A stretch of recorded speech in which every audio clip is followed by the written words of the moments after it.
Finales de junio, año 2025. Torrevieja, Alicante. En el corazón de la Costa Blanca española, un enclave turístico conocido por su sol y su aparente tranquilidad, la rutina se quiebra con un acto de violencia cruda y callejera. Los hechos, según el informe oficial de la Guardia Civil, son directos y no dejan lugar a la interpretación. Un joven de 19 años sigue a una persona de edad avanzada desde un supermercado local. El seguimiento es paciente, casi predatorio.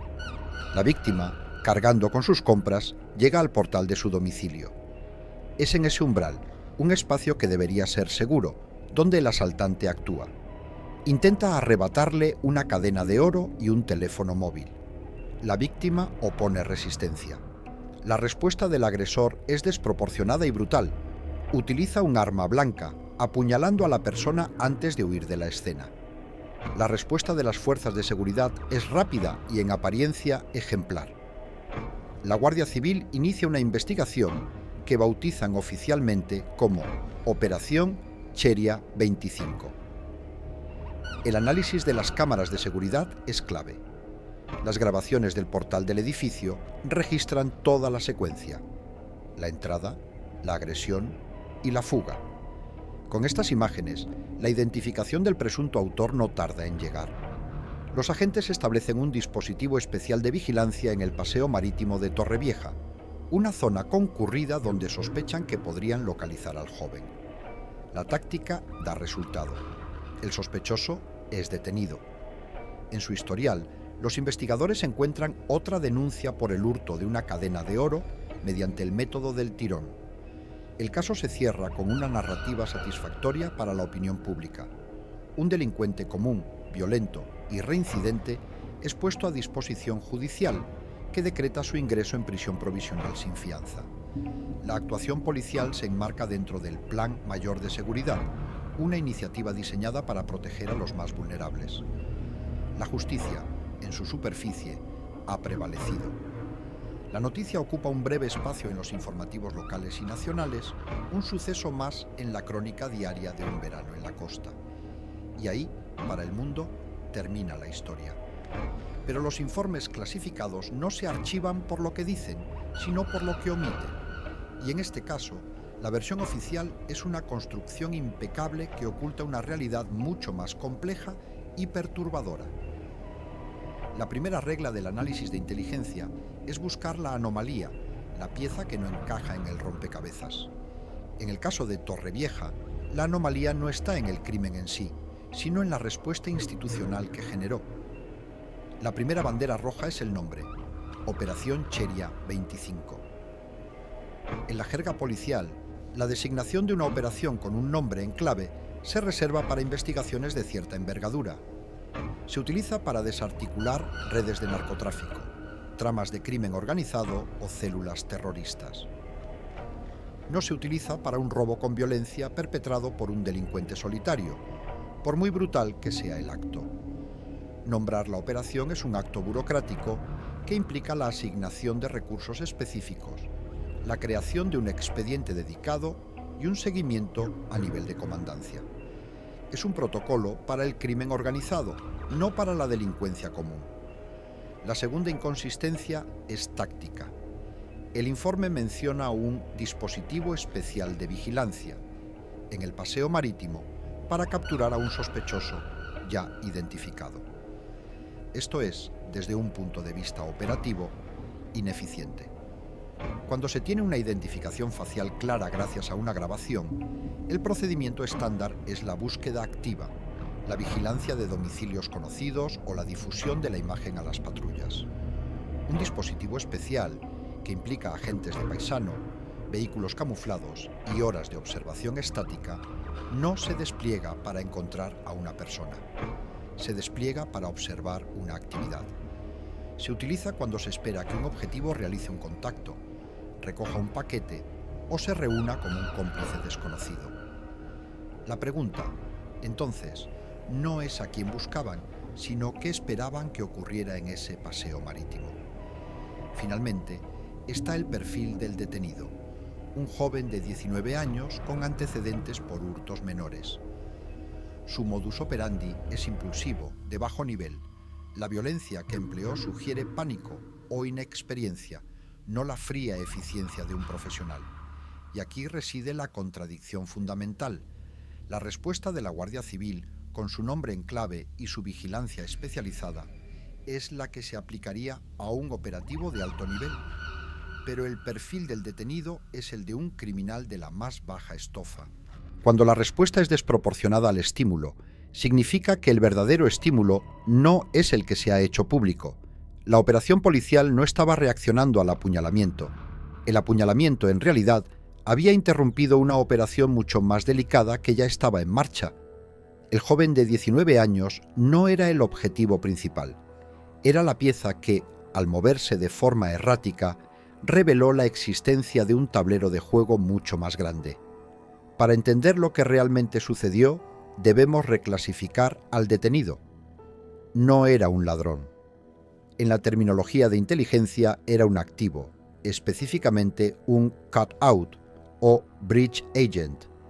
Se trata de un operativo de bajo nivel, a menudo reclutado en los márgenes de la delincuencia, cuya función principal es actuar como un cortafuegos humano. Su propósito es transportar mensajes, paquetes o fondos entre miembros de una célula que no deben tener contacto directo entre sí. Si es capturado, su conocimiento de la red es mínimo, protegiendo así a los nodos más importantes de la estructura. Su historial de delincuencia menor no es un inconveniente, es un requisito. Proporciona una leyenda, una historia de tapadera creíble que explica su presencia y sus actividades si es interceptado por la ley. Aquel día, su misión no era robar, era ejecutar una ruta de dry cleaning. Este es un término del tradecraft, el conjunto de técnicas del espionaje, que describe un recorrido diseñado para detectar si el agente está bajo vigilancia. Implica cambios de dirección erráticos, paradas inesperadas, el uso de superficies reflectantes como escaparates para observar a sus seguidores. El supermercado no fue un lugar de caza, fue el punto de inicio de su ruta. El objetivo final de esa ruta era realizar un brush pass, un intercambio fugaz y aparentemente accidental en un lugar público, un roce en una acera concurrida, un cruce en un portal. En ese instante, un objeto minúsculo debía cambiar de manos. Pero algo salió mal. El activo, probablemente sin la formación o la frialdad necesarias, detectó la vigilancia o creyó detectarla. Entró en pánico. Un operativo profesional habría abortado la misión de forma limpia, desapareciendo. Pero él no era un profesional. Era un delincuente de 19 años. Su instinto, forjado en la calle, tomó el control. Para escapar, para crear una distracción violenta que rompiera el cerco de vigilancia y justificara su huida, recurrió a su leyenda. Se convirtió en lo que su historial decía que era, un ladrón violento. El apuñalamiento no fue el objetivo de su misión, fue la consecuencia directa de su fracaso catastrófico. El robo fue el ruidoso y sangriento pretexto para cubrir la cancelación de una operación silenciosa. Este activo desechable no operaba en el vacío. Formaba parte de una célula logística anónima, pero altamente eficiente, incrustada en el tejido social y económico de la provincia de Alicante. La Costa Blanca no es solo un destino turístico, es un ecosistema criminal de primer orden. Informes de inteligencia de varias agencias europeas la señalan como un centro neurálgico para una diversidad asombrosa de actividades ilícitas. Se han desarticulado redes de explotación sexual que manejaban a miles de víctimas, fábricas clandestinas de tabaco con capacidad de producción a escala industrial y complejas organizaciones de tráfico de personas que operan rutas marítimas con Argelia. Esta diversidad es precisamente el entorno ideal para una célula de apoyo encubierta. La organización detrás del joven de Torrevieja no se dedica a ninguna de estas actividades directamente. En su lugar, las utiliza. Opera bajo un modelo de crimen como servicio. Necesitan mover dinero y para ello no crean su propia red de lavado, sino que utilizan los servicios de estructuras ya existentes, canalizando fondos a través de sociedades pantalla. Estas empresas, a menudo registradas como consultorías o empresas de importación y exportación, aprovechan la intensa actividad comercial del puerto de Alicante, un nodo logístico clave con conexiones estratégicas con el norte de África. El flujo constante de mercancías legítimas proporciona el camuflaje perfecto para sus transacciones. Necesitan mover personas o material sensible y para ello no compran sus propias embarcaciones. En su lugar, subcontratan a las redes que ya controlan las rutas de las narcolanchas o pateras taxi entre la costa alicantina y Argelia. Estas rutas son un corredor establecido y fiable para el contrabando.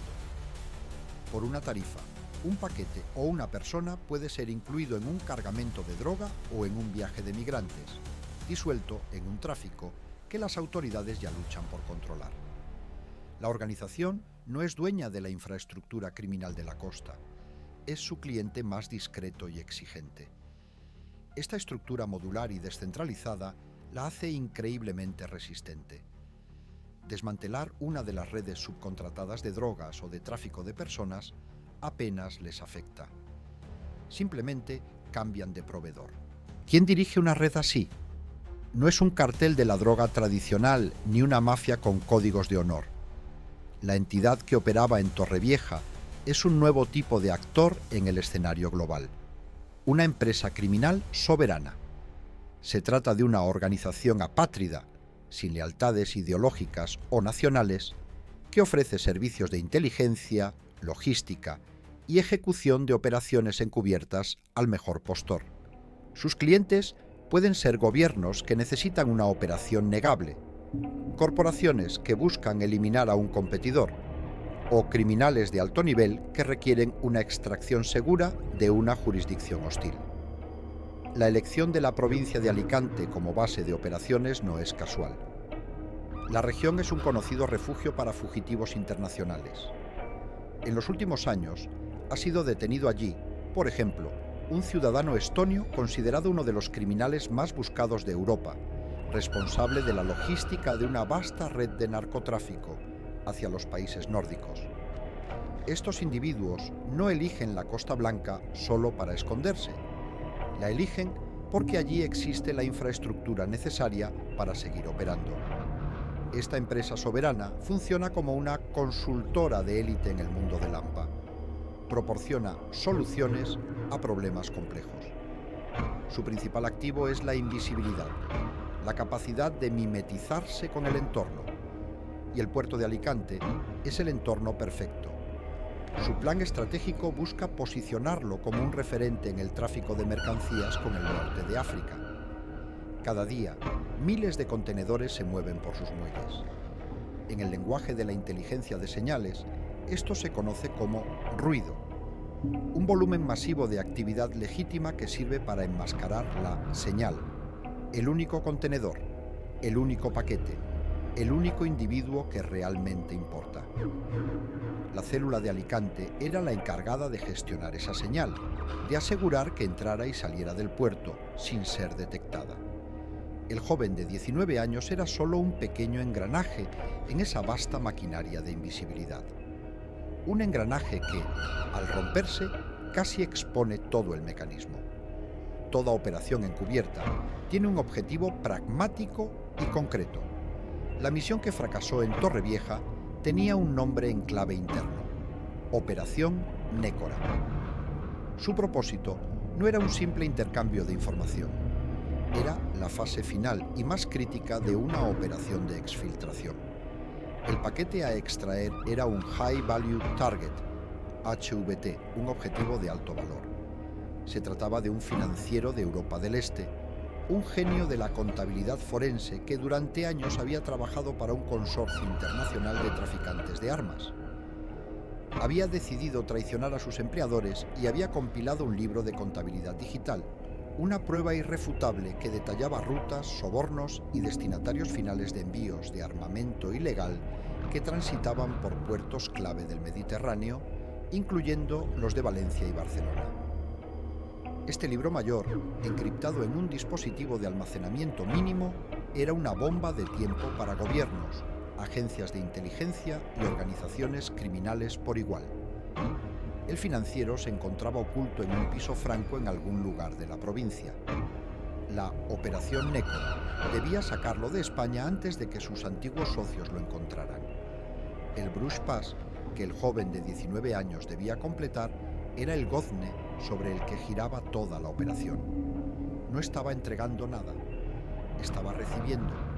El objeto que debía pasar a sus manos, probablemente oculto en un dispositivo de ocultación clásico del Tradecraft, como una moneda hueca o un bolígrafo modificado, era una tarjeta de memoria micro SD. Esa tarjeta contenía el protocolo de extracción final y solo se activaba en el último momento para minimizar el riesgo de intercepción.